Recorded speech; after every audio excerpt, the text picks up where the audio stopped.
Like, I would love to be chilling the way you are chilling right now. But I can't, because someone has to work. You know when you order a coffee from a said place and you ask for a hot vanilla chai latte and you get neither a hot nor a vanilla chai latte? Hi, my name is Abriana, also known as Blckgrlwriting, and on this channel we are on the journey. Yes, on this channel we are on the journey to becoming published. I don't know why I can't get that out today.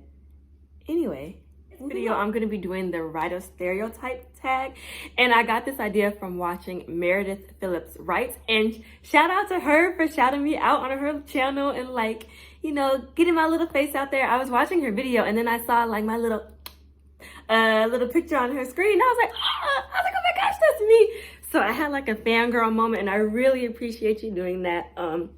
It's brought a lot of new subscribers and a lot of new dialogue with other people, so I really appreciate that. So I'm gonna do this tag because you did it and I'm like, I'm gonna do it. So the first question is, I got it right here on my my laptop. So if you see me just like looking over here, it's because I'm trying to read it. So the first question is, what are 3 to 5 stereotypes that don't apply to you? So I had to look up what writer stereotypes were because I was like, that's not really something I thought about, you know, in my day-to-day life that ever, you know, popped up in Abriana land. So I went on good old Google and I typed in writer stereotypes and a bunch came up. So I went on the Savvy Authors website and the first 17, well, it was like 17 popular ones. And from the 17, there was literally 3 that didn't apply to me because the rest all did. And I was just like, I had to have a little reflection moment. I was like, damn, I'm like, I don't know. I do prefer my cats over people. I do like me some coffee. And I do like me some wine. But wine and writing, it's way to my heart. So one of those questions would be, writers prefer the classics. I'm a millennial, and I'm just gonna be honest, any classical reading or any classic that I definitely had to read in high school and college went right over the dome. I'm not gonna lie, I'm not ashamed. I could read Moby Dick now or something like what's the popular one? You got Moby Dick, you got, I can't think of one. The Odyssey, all that stuff I had to read right over, and I'm just like, you know, they just weren't for me. And you know, it wasn't for my time. You know, I'm in a whole different mindset, the millennial mindset, and you know, I appreciate the classics. I just don't understand them.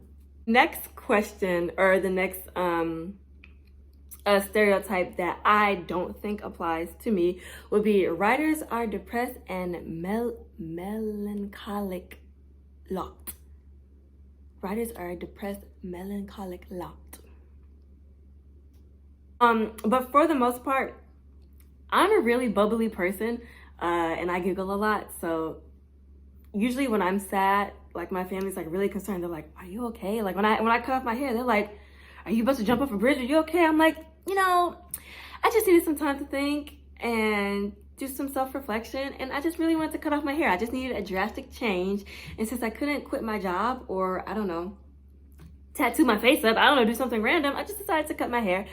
And then yeah, then I felt better. I just felt my usual bubbly self. So yeah.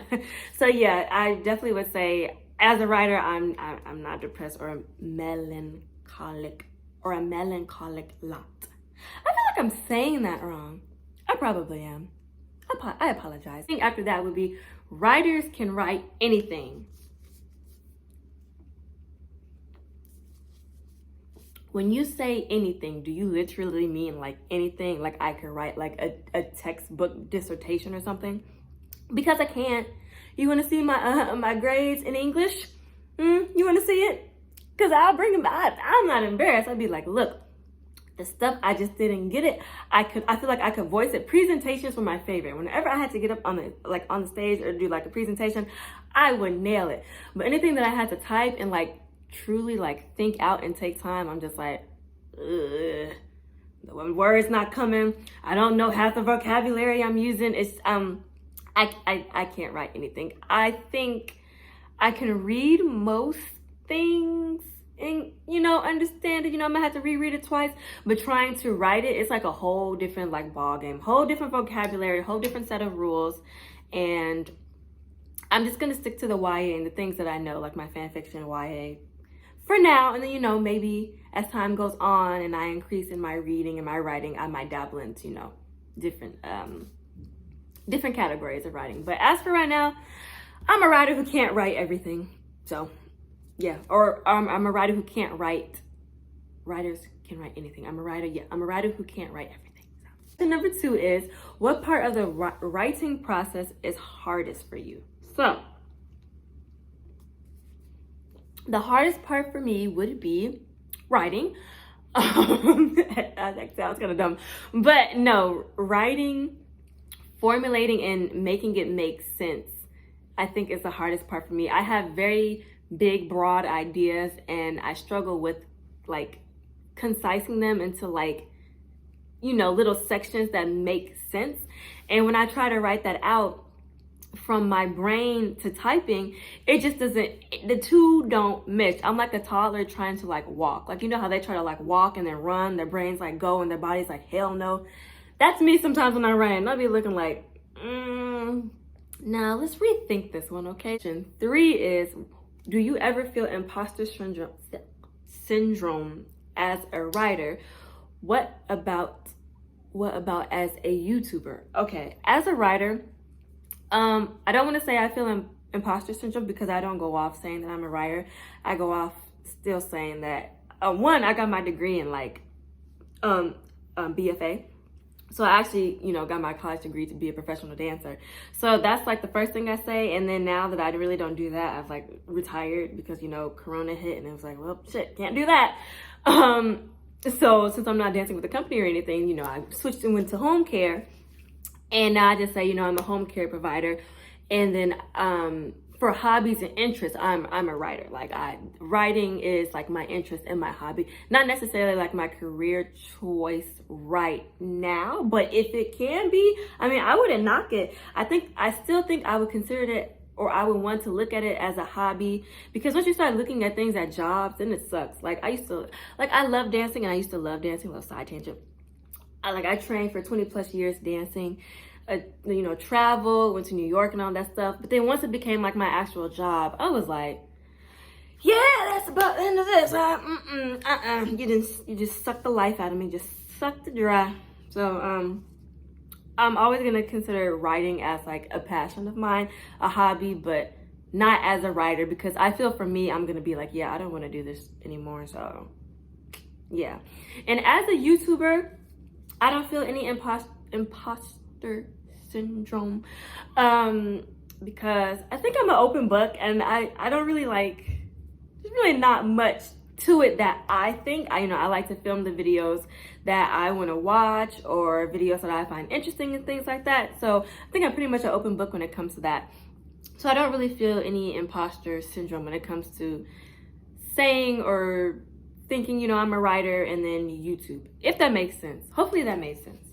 That probably didn't make no damn sense. Question number 4 is, do you generally receive support? I cannot talk.